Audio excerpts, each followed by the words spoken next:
Hey, in this episode, we're going to talk about Remote ID NPRM and what it's all about, what you need to know, and what you need to do. So stay tuned.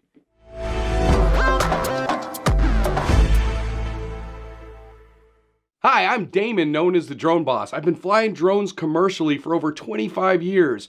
I help drone entrepreneurs all over the world grow faster, go further, and create more profit in their business. Now, I've got a real treat for you today. We've got 3 superstars with the SkyEye Network, which is the largest network of professional drone entrepreneurs in the world.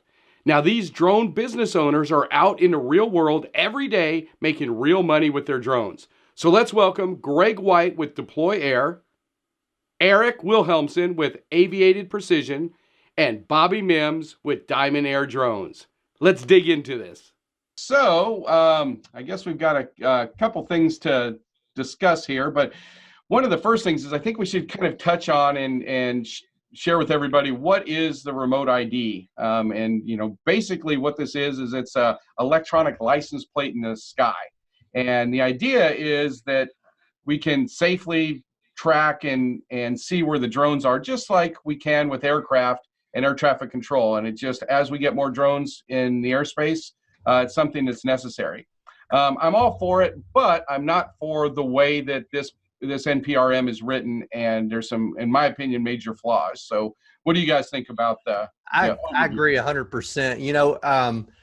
Listen, the whole aviation industry is transitioning to this kind of system. Aviation uses broadcast ID in aircraft for ATC to know where they are and transmit data. There's no different in the drone industry. We definitely need to be using a remote ID system to broadcast to government officials, to law enforcement. People need to know those things. There's nothing wrong with holding our community accountable. There's nothing wrong with that. But there is a lot wrong, I think, with the rule the way it's written now. I agree that we can do better. Yeah, 100% and with you all as well. Coming from a public safety background, I understand the need of having something like this to help our law enforcement and our homeland security and security efforts. But I also believe that there are ways with the technology that we have already to help reduce the negative impact that this would have on drone entrepreneurs, drone pilots, business owners in this industry. So I think it's imperative for all of us to take the opportunity that we have to make our voices be heard, so that the government during this comments period can understand what a respectful, well-guided, well-thought-out strategy to help guide our government into making better choices, so that it doesn't have a negative impact on us that has a huge expense for or possible huge expense for us. So can you guys elaborate a little bit more on how it actually affects business, dronepreneurs and, across the country? What are the repercussions, and what does it actually mean to the commercial sector for drones? I'll start if you don't mind. So one of the biggest impacts that I see with this proposed rule with drone businesses and drone pilots is, if you were to fly under the standard remote ID proposal, it would require you to have a membership or a subscription with a third-party industry, a third-party company that would be taking the information and being able to process it and put it through. So this would require you to have some type of monthly subscription, which the FAA defines that they propose, or they assume that it would only be $2.50 a month up to $30 annually. But this is just an assumption on their part, because this technology has not been developed, it has not been tested, and it has not been perfected. So if you think about a business that has to go through research and development of new a process of information, data collection, data security, all these things, it can create a huge expense. And a business is not going to do this unless they think they can get a big return on their investment. Who do you think is going to pay for that? The drone pilots, the drone business people. On top of the other impact that the FAA does not discuss is, we as drone pilots or drone business people will have to pay for the data, whether it's through cell phone service or internet service. And that's an unknown that the FAA doesn't even address as to what that data expense will be for us in uploading the required information to this RID NPRM. Yeah, it's a great point, Bobby. And one of the things, like, you guys can read it for yourself. It's on page 210 of the NPRM. But the other thing too, where they're calculating this, is they're basing it on the 8 million plus drones that have been sold in the U.S., assuming that every single drone is going to pay for this subscription. And it's just simply not the case. You know, that's going to be a small fraction of that. So that number, as you alluded to, first of all, we have no idea what it's going to cost. Typically, everything is always much more than when people think. A perfect example in our industry with drones is, look at all these startups. You know, like the Lily drone, which was probably one of the biggest ones that was kind of the biggest failure. This was a great marketing campaign to come up with this great drone. They raised $30 million. And I'm sure the developers thought, if we could just get $1 million, which I think was their initial, their stretch goal, then we could build anything. And then they got in there and started building it. And then it turns out 30 million wasn't even enough. And they, had to go bankrupt.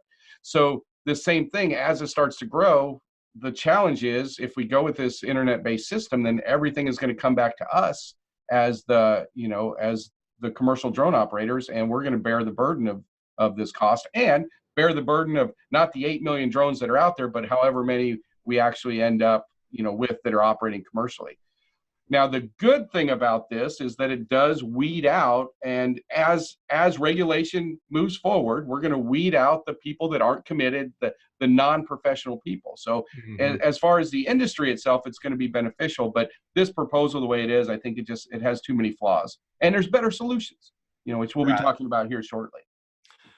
And I think it might be a good idea for the listeners just to back up just a little bit and explain a little bit about what remote ID is. What are the laws, that they're proposing to us, and how does it affect us? What are they talking about? What is remote ID? So just keep in mind that this is a law that's being proposed that is for aircraft over 0.55 pounds, right? And also, there's going to be different types of remote ID. There's going to be standard remote ID, which will have broadcast and internet capability.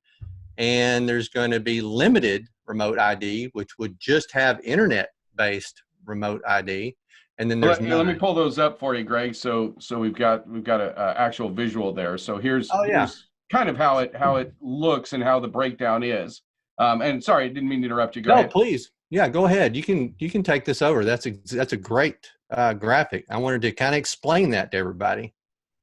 Yeah, and basically what they're proposing here is the 3 ways of identification. We've got, as Greg mentioned, the standard, where this is, your drone has to have internet connectivity, basically data, the ability to transmit the data and everything. And law enforcement can see this, and also anybody that has a subscription to this can see some of the information. And we'll get into the privacy aspects of this later, but this is the kind of overview of it. And then second is what they're calling limited remote ID. And this is going to limit you on the connectivity and potentially some of the places you can actually fly.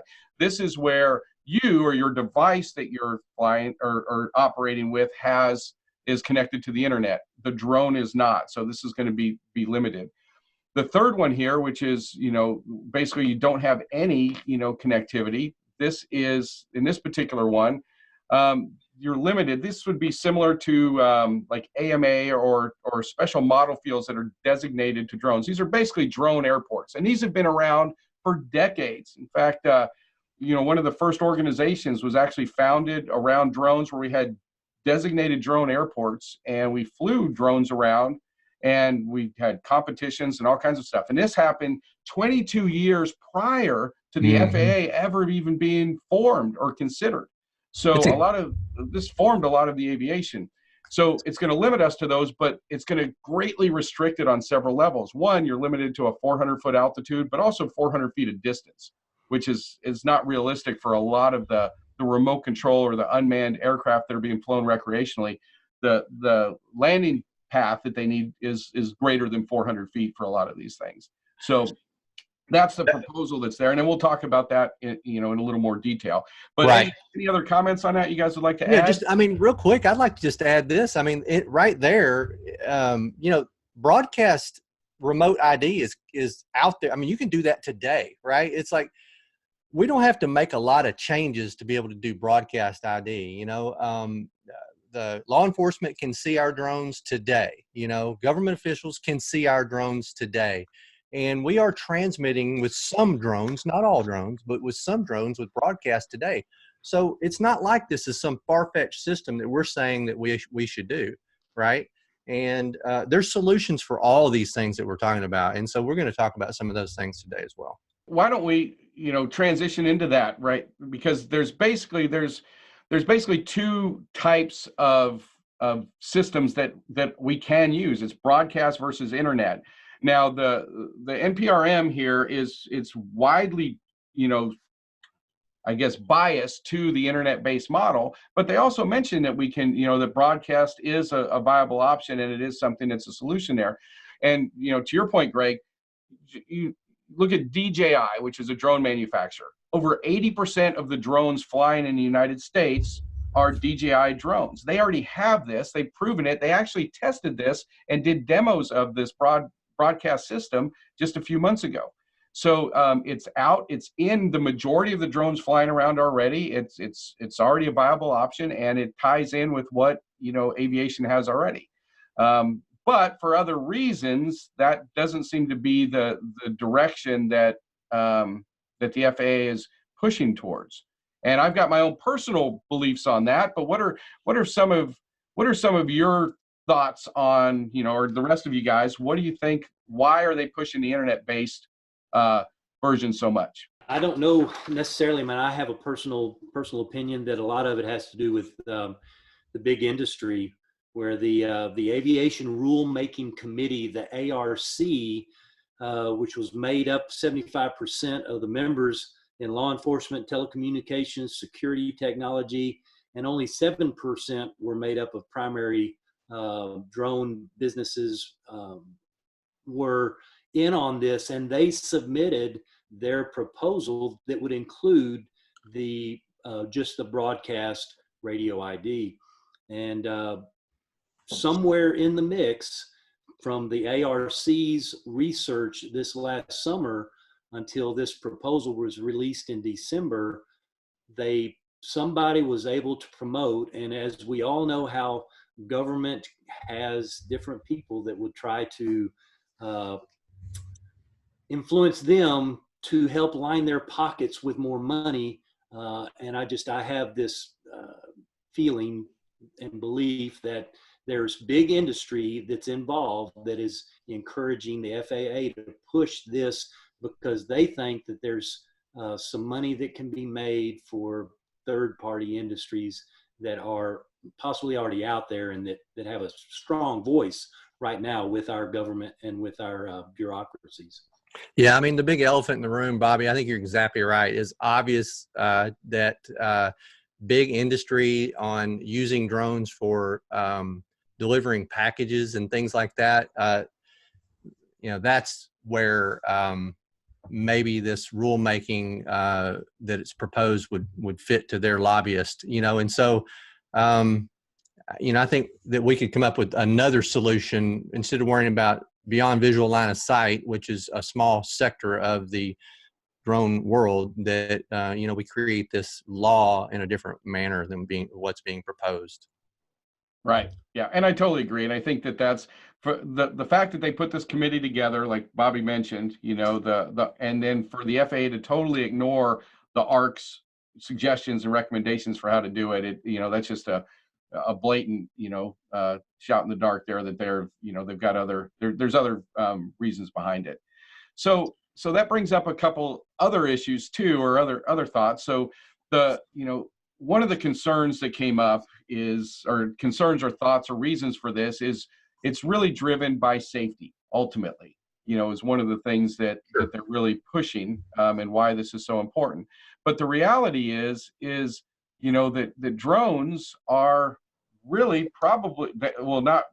they are, without a shadow of the doubt, the safest technology ever in aviation history. I mean, we don't have any other technology in aviation history that comes close to this. And just some numbers to put it in perspective for everybody. There's 220,556 general aviation and for-hire aircraft that are flying around the United States. We have over 8 million drones flying around in the United States. Since basically this has been tracked, there are 3 reported drone collisions with aircraft. And all 3 of these resulted in minor damage, no fatalities, no injuries or anything. But with aviation, we can't say the same. Not even in the last year, we've got far more fatalities than that that have to do with aviation. And the numbers, here we have 220,000 versus 8 million. I mean, it's crazy to say that it's really there. The safety argument just isn't there because it just doesn't exist. No. Yeah, it's definitely, in my opinion, about a control, the ability to control. And as Greg said earlier, with the different industries that have a huge stake in this, with delivery and commerce and those types of things, I would even sometimes say that they're doing what they can to get rid of the small guy, to eliminate that impact or the ability for the small business owner to be flying in the skies because of concerns that they're dreaming up. Whereas, just as Damon says, we have 0 fatalities then with drones. And in the aircraft industry, that's just unheard of. So it's a bit frustrating, but we've got to not get frustrated. We've got to stay positive and, again, just come together as a good group that has a strong voice, a guided voice to help guide the government in the right direction. Yeah, and that's a great point, because they don't know. This is all uncharted territory. This is all new. This is a disruptive industry, which is awesome and amazing and incredible. And so there's going to be a lot of this where that comes up. And this isn't the first NPRM that we've had come up, and it's not going to be the last one. There are going to be other ones as well. I just want everybody to remember that. I mean, it's like, and once you give up certain, once you capitulate a certain amount, right, you're always you can't get it back. It's just like privatization of our ATC system, right? It's like, once we start this process with USS stations and we're paying a premium, that's going to just continue to go where we don't want it to go, right? So it's not a good idea to do that, in my opinion. I agree. Yep, totally.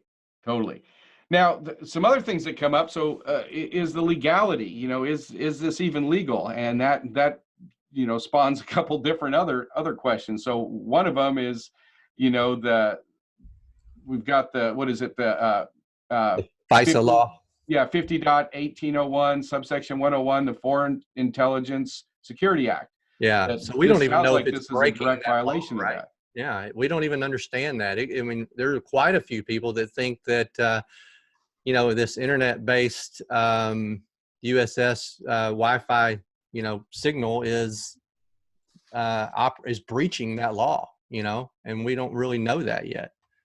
Right, and just so for you that aren't familiar with the law, it basically says this under this Foreign Intelligence Surveillance Act. It says the collection of domestic wire communications and radio communications from United States citizens is prohibited unless a warrant to obtain such information has been issued by law enforcement.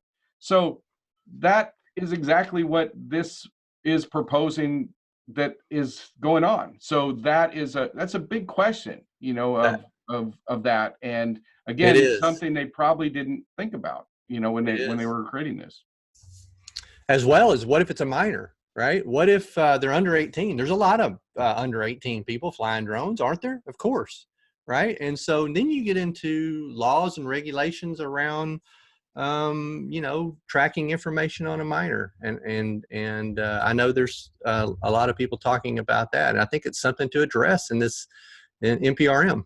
One of the things that I'm concerned with about that, and I think it's a very valid argument, but again, knowing how the government works and how they will probably approach this, is they will probably ask you to sign a waiver of release in order to get a subscription to fly under the standard RID.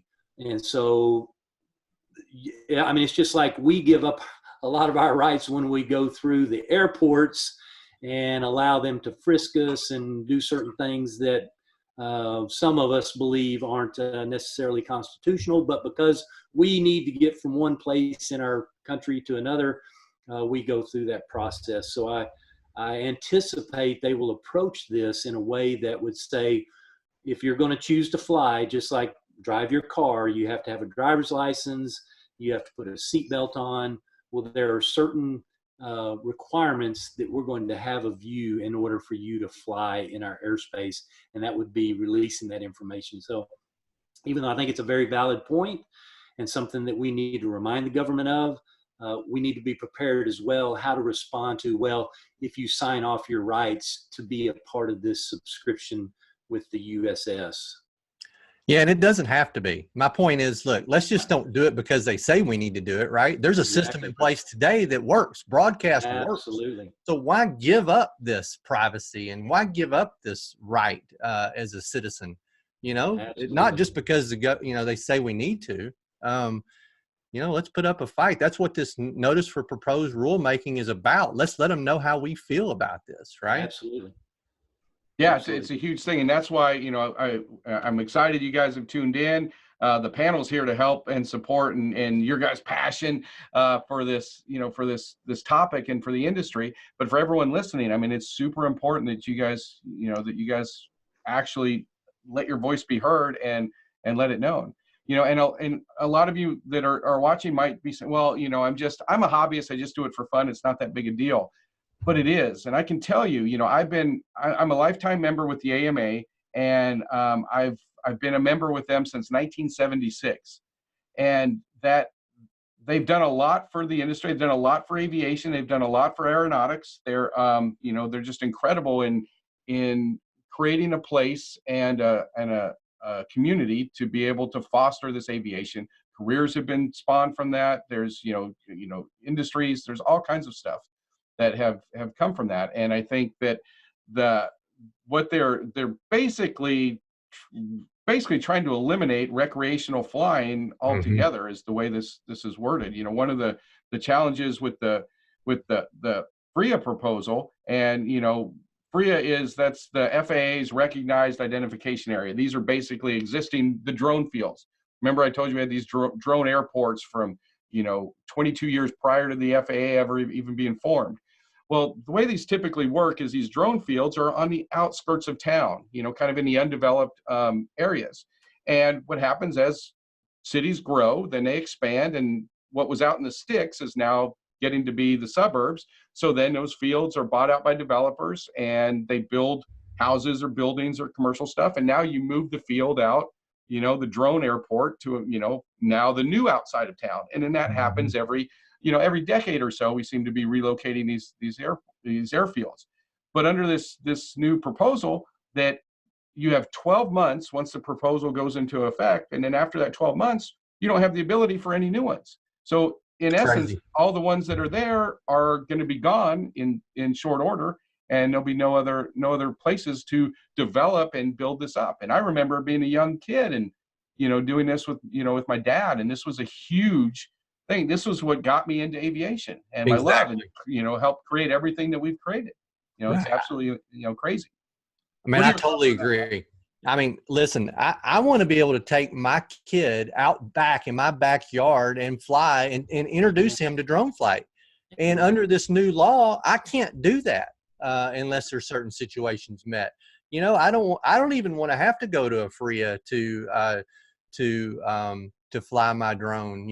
I think that there needs to be some solutions that we propose. I mean, I think that we should let RC airplanes and hobbyists fly in Class G airspace, period. Or let's use the LANT system. LANT system's up and working, right? So why not use that system to do this? And let's don't take away the freedom of flight from being able to show our kids what flying a drone or an RC airplane is all about. I mean, I remember that moment myself.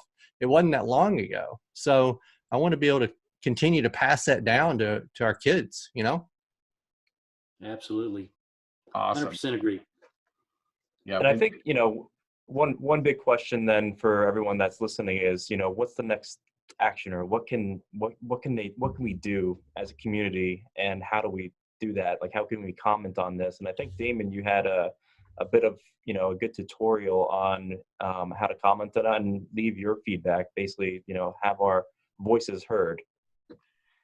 Yeah, and so to comment on it, there's a couple things, and we're going to give you guys some particular resources, but there's and we'll get everybody's opinion on this, but you know, the way I view it, we basically have 3 levels of commenting. One, I think, is, you know, where first of all, when you comment, you have to be calm and, you know, give useful comments, and then specifically useful solutions. You can't just say the FAA sucks, they're ruining aviation. You know, that's not going to be beneficial for anyone, right? So you want to give them good positive feedback. And I think the main 4 points to discuss with them or to point out are business. You know, how does this, if this goes into in its current form, if this goes into you know, a rule or a law, how is this going to affect business? Now, business is broad based, right? Because you have manufacturers that build drones. If the drone sales go from 8 million to 100,000 drone sales a year, or the commercial drone side, I mean, the consumer drone side just dries up and disappears, you know, how does that affect manufacturers, resellers, you know, retailers, stores?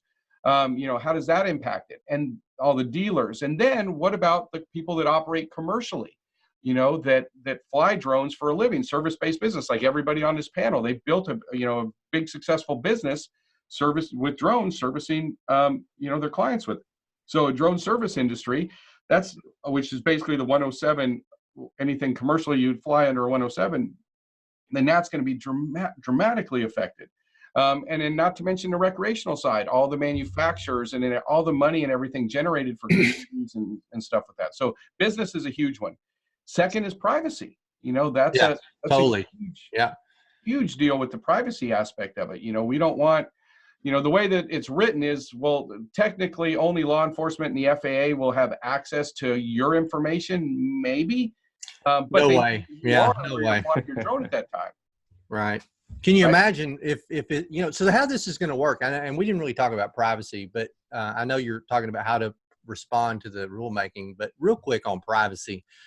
This is a big one for me because we're out here in the field all the time, and we feel this, right? So with the USS service centers, there's probably going to be an app, right? And the app, anybody with a phone can download the app, and you're going to be able just to see where the pilots are, where the remote pilots are, what their location is. That's fine for law enforcement, for government officials, and for security people. I get it. They need to know who we are.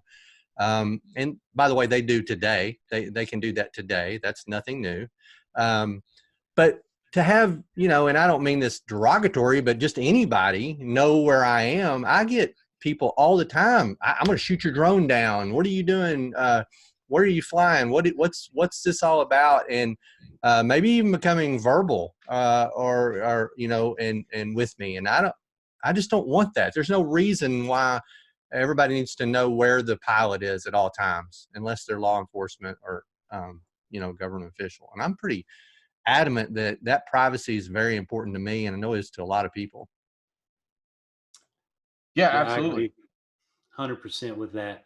There's actually in part of the proposal a way with the USS that you could actually apply for anonymity, or you would actually get an ID or a code that would not release your personal information. That personal information would only be available to law enforcement. But the problem with that is, again, would that be an additional expense to have that anonymity option placed in there? So again, it's like, number one, we need to hit that we don't need our personal identifiable information out there to the general public. And then number two, we don't want to have to pay an extra amount of money in order to have that privacy.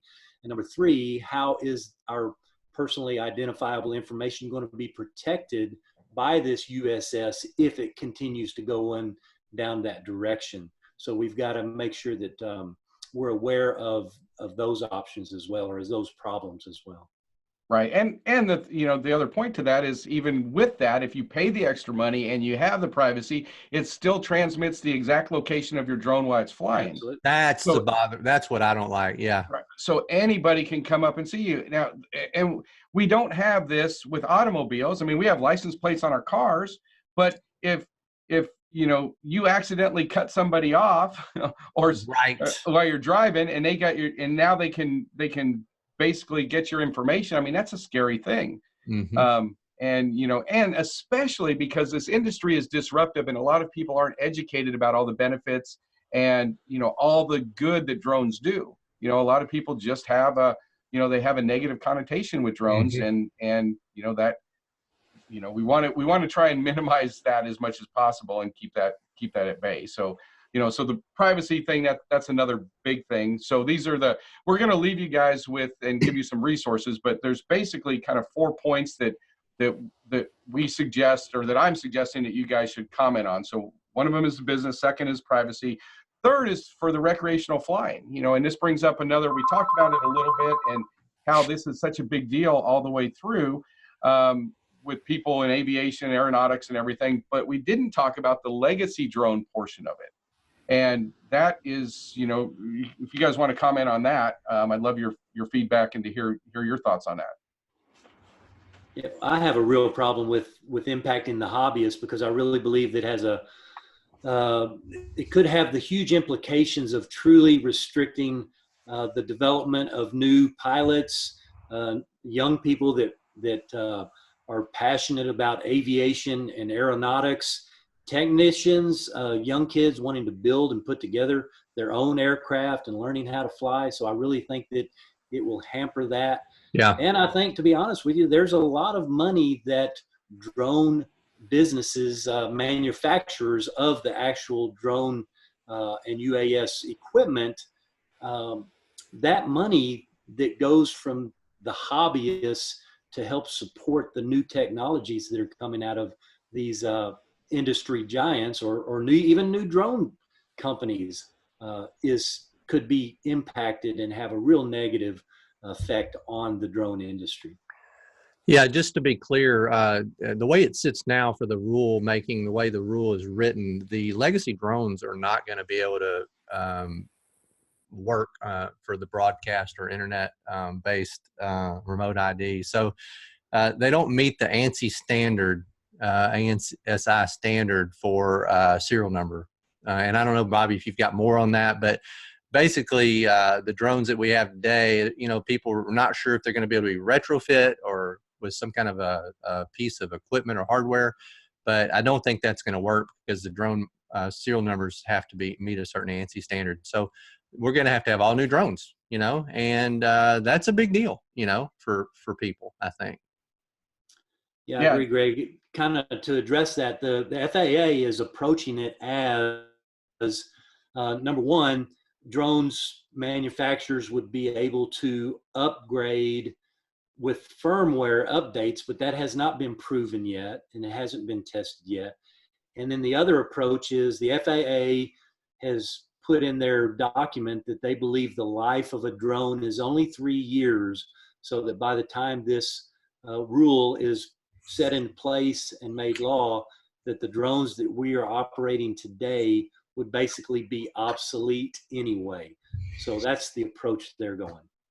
Yeah, and I have a real problem with that too, because theoretically that's the average, but some people keep drones a lot longer. Yeah. Like some of the people that are operating drones as we know it, like multi-rotors, and just take something like a DJI Phantom 3 standard. That shoots in RAW. You can get some amazing pictures with that. It's an inexpensive drone, but that's kind of an outdated drone. A lot of people still use that to this day. Absolutely. And what happens if you buy a drone 2 years from now, still within the 3 years, that drone's only a couple months old, but it's not up to spec with the new hardware and software. And that's the other challenge I have with their update scenario is it's going to, we're talking about hardware, the ability to actually broadcast data, on an internet-based system and actually have data that, service plan. And that has to be, that's hardware equipped stuff. That's not going to be just most likely an easy plug and play system.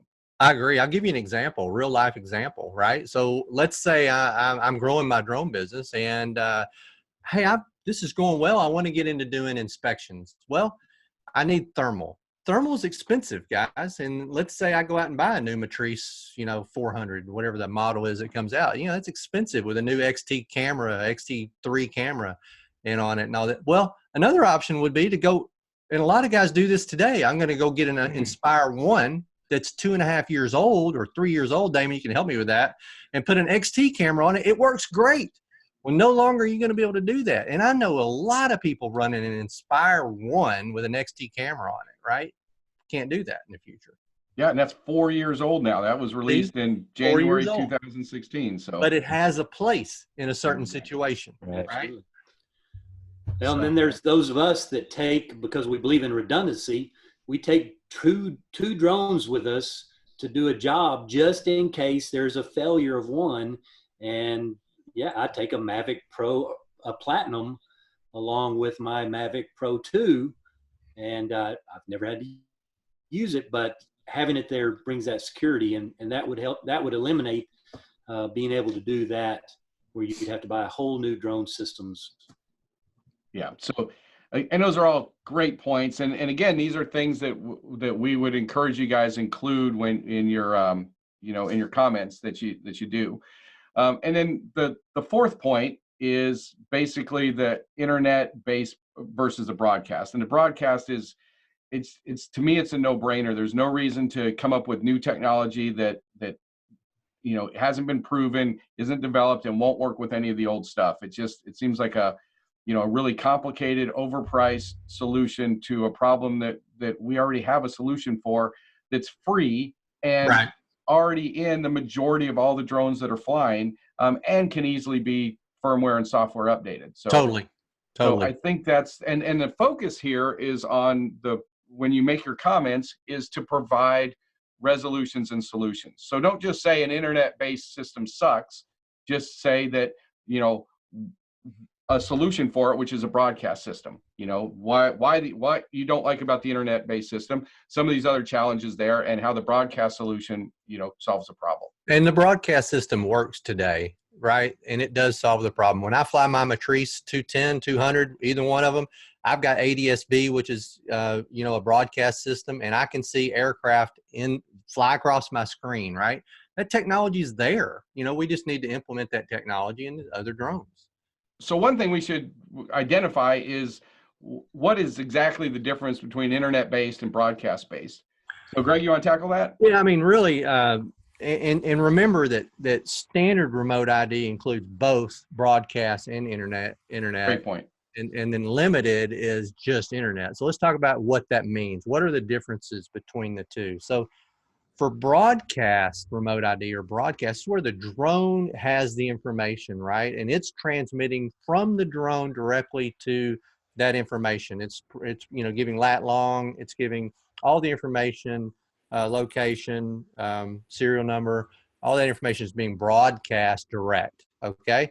For internet-based, that information is coming from the drone to the pilot, remote control, and then being transmitted through USS service centers through cellular or internet, okay? So it's Wi-Fi or cellular internet service that's transmitting that information. So either the drone direct or through the internet, if that makes sense. Awesome. Absolutely.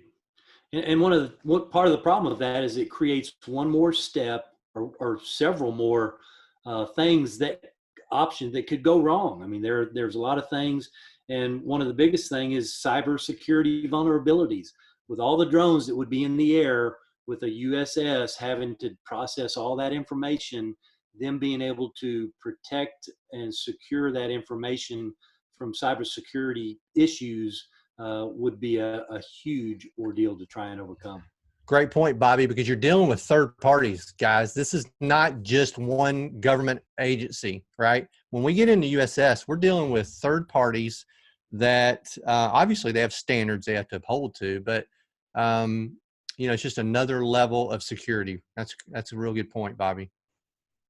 Yeah, and again, we want to try and eliminate that, that from happening, where we're relying on a third private party service, because if it goes down, if there's a problem, I mean, this could hamper or impair or basically eliminate the ability for your drone to be able to get airborne and take off. And that could essentially, that could be, a lot of drones are being used for life-saving missions now, and we're going to have more and more of those in the future. So, that's something to keep in mind and consider in this whole process. The other thing I want to bring up too with that, as we're talking about, the drones that are going to be flying and the subscriptions and what you have to get and not get. There's a lot of confusion around using some of these smaller drones. So this is a little Mavic Mini right here. So this one falls under the 250 gram rule. So you don't have to register this drone. And so this is I wasn't really sure of this drone's place in the world, but then I'm a big fan of it. It's a good little drone, but there's some confusion around the commercial application. So if you, under this new rule, if the way it's written goes in, then this drone does not have to be, A, you don't have to register it, and B, it doesn't have to be equipped with this RID. So it's basically exempt from it, as long as you're flying recreationally. Now, if you're flying commercially, then all that is different. If you're a 107 pilot and using this to fly commercially, you do have to register it, and it does fall under the requirements of the RID. So I just want to make sure that that's cleared up for everybody, because this isn't necessarily going to be a solution the way that it's written now. If you're operating commercially, then you'll have to go by those rules. Great point. And you can imagine the manufacturers probably in the future aren't going to make those small drones RID accessible units, so if you can't use them for 107 period, good point. Exactly. Yeah. And we'll probably see a big push on manufacturers if this or some version of this goes through, for the huge line of consumer drones under the 250 gram rule, because that would be the only way that recreational the recreational side of this could survive and not thrive, but at least survive. Yeah, so there were some concerning statements in regard to the smaller below 0.55 drones that the FAA put in this document. That was concerning to me is looking at weight-based versus just being in the air. So they could change that as well. So we need to be aware and stay up to date to that as well. So. Yeah, and there's so much. I mean, again, we're at the beginning stages of this disruptive industry and the rules and laws and everything that's there. But the fact that basically a drone this size, or you go one size up to like a little DJI Mavic Air or something, or a little Parrot, that and a 40 or a 54-pound drone are basically considered the same class is just absolutely ridiculous. That would be like saying a bicycle and an 18-wheeler are in the same category for operation. From a safety standpoint, it's just totally different. But the different topic for a different radio show then. So let me show you guys really quick how to do this. So what you're going to actually do. So we'll provide you guys the link so you can go there. But this is you're going to go to the FAA site under the UAS remote identification, and then what you're going to do is just scroll down here, and when you get down here, it's got under the notice of proposed rulemaking right here. There's a link and the actual docket number. So you're going to copy this docket number here, and then you just click on the link, and it's going to take you to the comment section here. Now, as you can see, we've got several comments. So we've gotten, just in the last 90 days, over 5,000 comments that have already come through. And I just want to make a point. That's not enough. Remember how many drone operators are out there, guys? We've got to make our voice heard. Absolutely, because I think about it, there's 8 million drones out there with somewhere between 1.3 and 1.7 million drone pilots, and and just the AMA alone has over 200,000 members. A lot of the FPV racing organizations have literally tens of thousands of members, and we only have 5,000 comments. So first of all, this has to be done. You have to submit your comment by March 2nd of this year. Okay, so you're going to follow these links. You click on, you paste it in the search there, and it's going to bring up right here where you comment. Okay, so you're going to click over here on this comment now. Click on that, and then this is going to open up the comment section where you can post your comment and you put your information in here. Now, a couple points I want to make about this. Number one, you can comment basically as many times as you want, and you can comment on separate topics. So I think it's really important that if you're serious about this, that you comment on the different points instead of writing one big comment that's going to be really long. Comment to the safety aspect of it. Comment to the manufacturer's aspect of it. Because on the business side, you've got the manufacturers and the dealers and the retailers. And then on a commercial operator side, if you're a 107 pilot and you do this for a living, or you aspire to or want to do this for a living, comment on how that could affect you there. The privacy, and some of these other points we have, and we'll provide you a list of these that you can do. But I think it would be beneficial if they were commented on by, if everybody would comment on, submit anywhere from 3 to 5 comments on there. Yeah, I think that's a great idea. Don't think you have to put everything in one box, right? And I just want to add a couple of things right here while we're talking about the beginning of the comments. Hey, represent our industry as a professional. Absolutely. This is a big deal. And if you are flying drones for a living, then, you need to represent, and don't, fill in your name as, angry American, or whatever, and worry about it. Be serious about it. Put your name in there and let them know how you feel about it. And we're going to, like Damon said, we're going to come up with some bullet points, some overview topics that'll help you out with our guide that we give out. We want to make it so that it's easy for you to make it personal. And we're going to do that. We're going to remind you of this podcast and some of the solutions that we think are out there, and you can build your own opinion. But, and the last thing is, we've got to share this. We've got to get our community taking action. So if we know drone pilots and we're going to have to, forward this to them and get them to comment, give it to your neighbor, and what do we do after this is done? Right. So after we make these comments, write a letter to your congressman. Don't just make the comment and be done. Let's let everybody know how the drone industry feels about this, and let your neighbor who's not a drone operator know about it, and anybody can comment, right? Yeah, so absolutely. So we'll put it in a package that it's easy for you to explain and easy for you to use. 100%. Perfect. Awesome. All right. Well, I know we could talk about this for hours and hours and hours, and I could talk to you guys about drones and the business development in this amazing industry for days or years, which is really cool.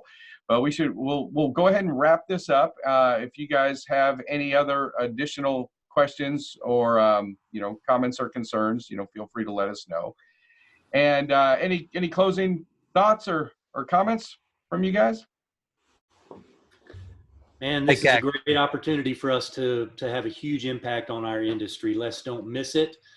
Be engaged, get as educated as you possibly can with the time that you have. Utilize the resources that are going to be provided to you, but please take the time to do it.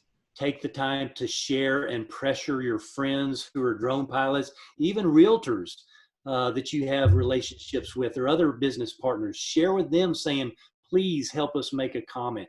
Help us save the industry to make it better, but to keep it from being so restrictive that we can't really function within the guidelines. And it creates a huge impact. Because I know if it impacts me financially, it's going to impact the realtor financially. So please take the time. And man, we appreciate you guys so much. Yeah, I want to thank everybody for joining us on this podcast. It's really fun to be able to collaborate with successful drone entrepreneurs and the Drone Boss with the Sky Network. Thank you so much. What a wealth of knowledge we've got right there on that screen and in that group of people. And we'd like to hear what you think about this. We would love to see comments as we forward these on to our friends. And if we can answer questions, we certainly will do that. So thank you for joining us on this podcast from Greg White here at Dronepreneur. And Erik, you got any Awesome. closing thoughts there? Yeah, just and make sure if you have any specific questions that you'd like for us to address on our next podcast, just put them in the comments below, and make sure to like and subscribe if you liked it. And if you have anything else that you want us to cover, please feel free. Yep, and check these guys out. So again, we threw a lot at you. We're going to give you some resources to follow up, and bottom line, the main takeaway is you have to comment. You have to take action. You have to let your voice be heard. And ideally, there's 3 ways to do it. Number 1, you can basically create your own response and do that. That's going to be the best. Second, we're going to provide you with some templates. So if you would take these templates and personalize them a little bit. So basically, don't just cut and paste them, but actually put in your story, your thoughts, and your opinion in there. But this will give you the foundation and should accelerate the process. And then third, if you're on the fence and you're like, I don't have time to write it, I don't have time to read it, I don't have time to comment, at least copy and paste the templates and at least post those. If nothing else, it's going to be like signing a petition, and that's going to be another little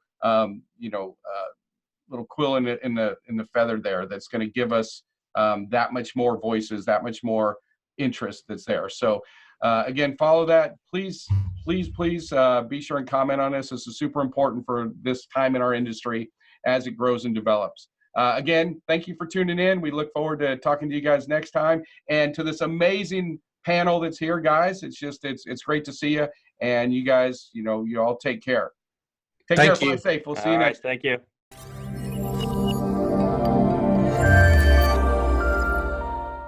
Hey, thanks for checking out this video. Make sure to subscribe, hit the like button, and let me know what kind of videos you'd like to see on this channel. Hit me up in the comments. I'd love to connect with you. I'm also touring around the country holding live drone events called Drone Command Live. You should come check it out. It will absolutely blow your mind.